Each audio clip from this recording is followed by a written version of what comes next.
வணக்கம் ஃப்ரெண்ட்ஸ். இன்றைக்கு சஷ்டி 5ஆம் நாள் ஞாயிற்றுக்கிழமை. இன்றைக்கி நோ நான்வெஜ். அதாவது நான்வெஜ்னால் நான் எப்போவாது சும்மா கொஞ்சமாக ஒரு 1/4 கிலோ கறி எடுத்து சமைச்சிக்குவேன். இப்போ ரொம்ப எடுக்கலை. புரட்டாசி மாதம் விரதம் முடிஞ்சு இந்த ஒரு 6 நாள் பொழுதும் போகட்டும் அப்படின்ட்டு முட்டை கூட எடுக்கலை. இல்லைனா முட்டை மட்டும் சாப்பிடுவோம் நாங்கள். இப்போ பாருங்கள், இன்றைக்கி ஞாயிற்றுக்கிழமை சஷ்டி 5ஆம் நாள். இன்றைக்கி நம்ம வீட்டில் என்ன சமையல்னு பாருங்கள். இன்றைக்கி புடலங்காய் பருப்பு போட்டு தேங்காய் போட்டு ஒரு பொரியல்.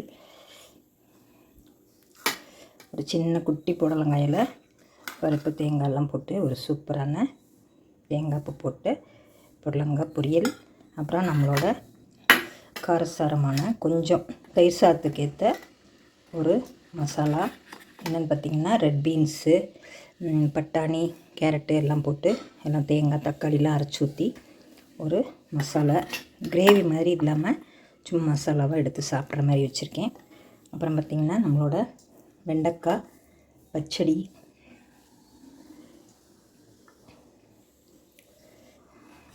இது நம்ம ரசப்பொடி, நம்ம செஞ்ச ரசப்பொடி போட்டு கொஞ்சமாக பருப்பு போட்டு பருப்பு தண்ணியில் செஞ்ச ரசம் கொஞ்சமாக.